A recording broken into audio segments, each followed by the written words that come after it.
The first contrast often noticed is not found in conversation, architecture, or social rules, but in the quiescence of the natural world. Across Australia, nature does not announce itself as a spectacle demanding attention. It exists alongside daily life with a steady, almost indifferent calm. Beaches sit unguarded by fences. Skies stretch wide without interruption. Even cities appear loosely arranged around wind, light, and open space rather than dominating them. This quiet coexistence creates an atmosphere where the environment feels less like a destination and more like a constant companion. Many Australians grow up surrounded by landscapes that are expansive rather than crowded, and this scale subtly shapes behavior. Streets feel wider. Time feels less compressed. There is often a noticeable absence of urgency in how public spaces are used. Parks are not designed for efficiency but for lingering. Coastal paths are not rushed through but walked without clear purpose. The natural environment seems to set an unspoken tempo, one that resists haste and discourages excess intensity. In everyday settings, this influence appears quietly. Morning routines often unfold in rhythm with daylight rather than alarm clocks alone. Cafes spill outward into open air as if walls were optional. Conversation pause easily, allowing silence to sit without discomfort. The climate, while sometimes harsh, teaches adaptability instead of resistance. Heat waves, long distances, and unpredictable weather patterns encourage a practical acceptance rather than constant complaint. Nature is not framed as something to conquer, but something to accommodate. This relationship creates a particular emotional backdrop. There is less emphasis on control and more tolerance for unpredictability. Australians are often observed to adjust plans casually when conditions shift, whether due to weather, traffic, or circumstance. The environment has already taught that not everything bends to intention. This acceptance softens expectations and reduces friction in daily life, even in busy urban centers. Over time, the presence of nature becomes less visible precisely because it is everywhere. It shapes posture, speech, and social energy without being directly acknowledged. The horizon remains open, both physically and psychologically. The land does not push inward, it stretches outward, creating room for distance, reflection, and emotional breathing space. This silent influence does not demand reverence, yet it steadily informs how life is paced, how stress is absorbed, and how balance is defined.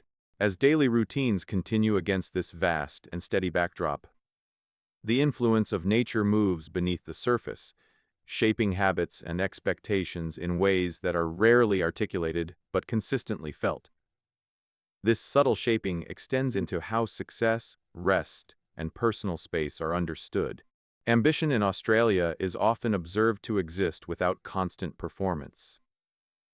Achievement is acknowledged, but it rarely demands relentless visibility. The surrounding environment, vast and unconcerned with human timelines, seems to place limits on how seriously status can be taken. Nature provides a quiet reminder of proportion. Individual effort matters, yet it is never larger than the land itself. In social settings, this perspective becomes visible through restraint. Loud self-promotion feels out of place against landscapes that have existed unchanged for thousands of years. Many Australians appear comfortable allowing identity to emerge gradually rather than being asserted immediately. Friendships develop through shared routines, walks, outdoor meals, repeated encounters rather than formal declarations of closeness.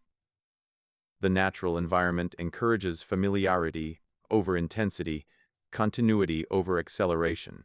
The influence is especially apparent in how Australians interact with silence. Silence is not automatically interpreted as awkward or empty. It often signals comfort, attentiveness, or simple coexistence. Long drives through sparsely populated arid areas normalize quiet companionship. Time spent outdoors without conversation becomes ordinary rather than unusual. This acceptance of silence feeds back into communication styles that favor understatement and emotional moderation. Even stress expresses itself differently under these conditions. While modern pressures certainly exist, the presence of accessible open spaces offers us a psychological release valve. The ability to step outside, see the horizon, or feel coastal air acts as a grounding mechanism woven into daily life. Nature is not treated as therapy in a formal sense, yet it functions as one through availability and familiarity. The environment absorbs tension without needing explanation.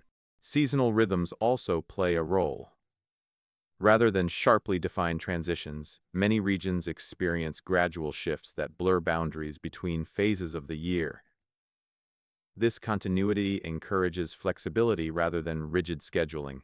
Plans adapt to weather, light, and temperature without dramatic disruption.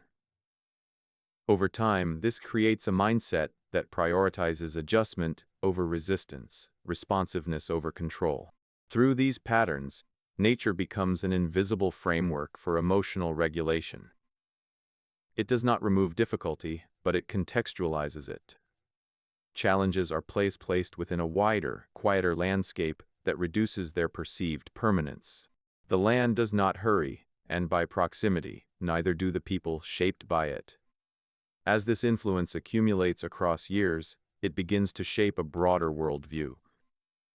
Many Australians appear to carry an underlying sense that life is something to be lived alongside, not pushed against. The environment, vast and often uncompromising, does not reward constant urgency. It rewards awareness. Fires, droughts, and sudden changes in weather reinforce respect rather than domination.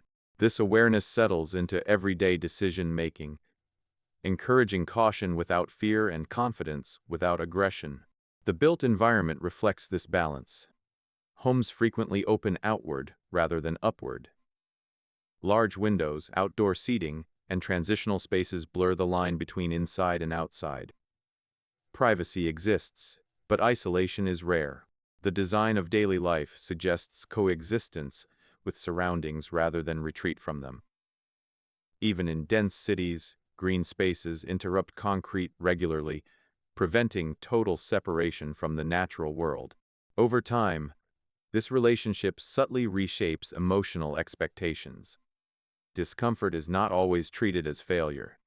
Waiting, pausing, or doing nothing for a moment carries less stigma. Many Australians appear comfortable with incomplete answers and open-ended timelines. The land itself offers no immediate conclusions, only continuity.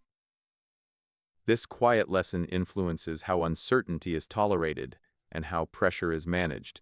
Nature's presence also reframes identity.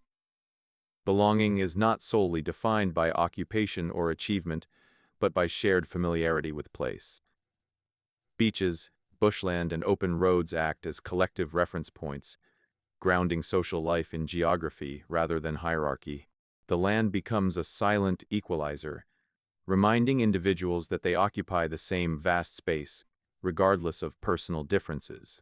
In the end, the influence of nature on Australian life is rarely verbalized because it does not need to be. It exists in the spaces between actions, in the pauses between words, and in the calm acceptance of scale. The environment does not demand attention, yet it quietly shapes how balance is understood, how stress is absorbed, and how meaning is measured. Against such a steady backdrop, life unfolds with fewer sharp edges, guided not by constant intention, but by quiet alignment with the land that surrounds it.